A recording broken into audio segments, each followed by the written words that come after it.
Your goal with social media marketing, like any marketing, is likely to sell your service or product. But it's not that simple. Nobody wants to listen to someone yelling, "Buy me," in their face. Doing so will rarely result in sales. So what do? How do you get people to buy? To do that, your customers need to know who you are, know what you're offering, and why it's right for them.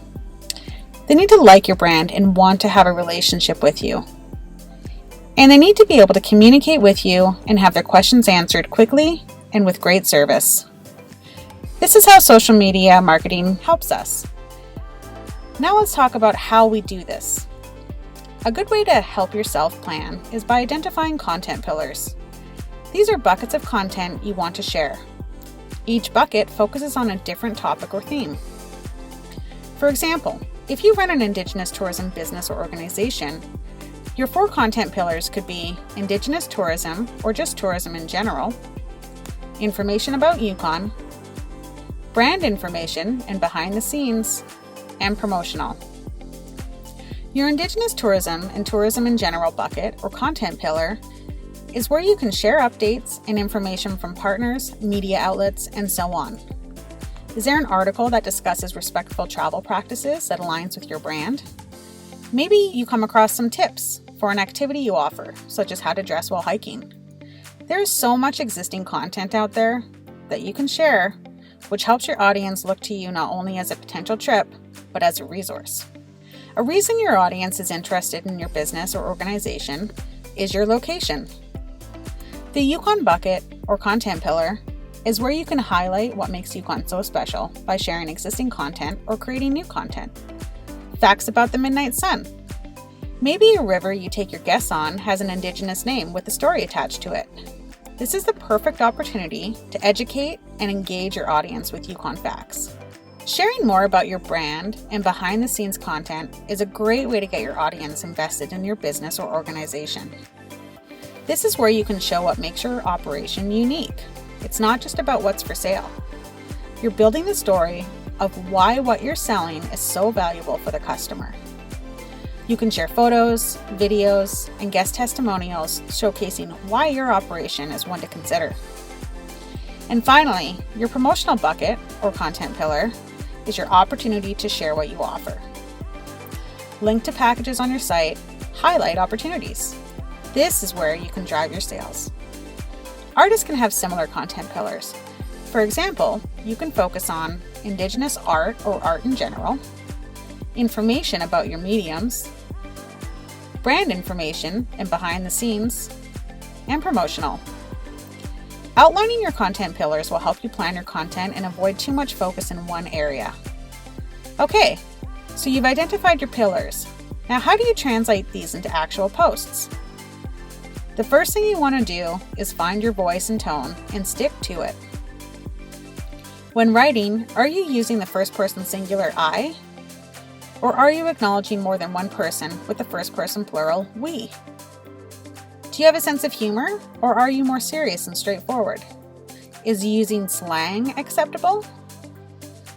Do you use emojis? Sometimes, rarely, on every post? Many of these choices may already be determined with an existing messaging on your site or marketing materials. Whatever you choose, be consistent with it, and if you have multiple people creating content, make sure everyone's on the same page. Let's talk about some best practices when posting on social media. If you're sharing content from another source, it's good practice to tag them in your text. This alerts their page that they've been tagged and can help you with reach. Reach refers to the total number of people who see your content. When sharing content, it's beneficial for you to provide context to it. This helps your audience understand where you're coming from when you made the decision to share this content. For example, when posting a link to an article, tell your audience why you're sharing it, or give a brief summary of what they can expect to find when opening it. You may notice when you try to share an outside link, the photo doesn't pop up, or a number of logos pop up, or you're just not keen on the image provided. You want to make your page appeal to your audience. In these circumstances, I'd recommend adding a photo to the post instead, and including the link in your text with a call to action, such as read on. Post photos, links, videos, and designed elements. Check your insights to see what performs well.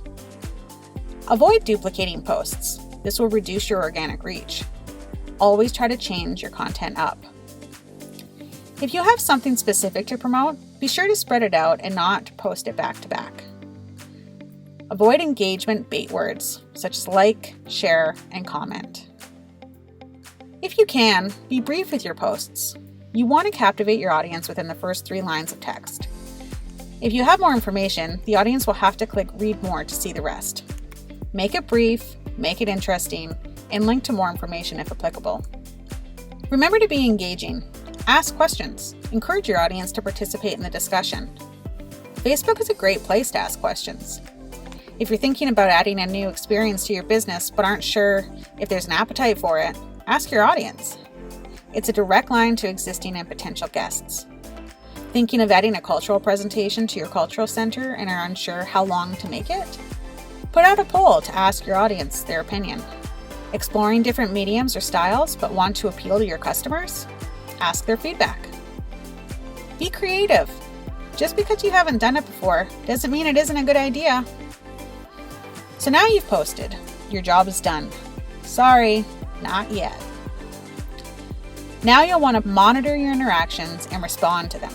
This is the perfect time to have a conversation with your audience, even if it's just liking their comment when they say cool, or actually responding to it with the response, "You're telling us."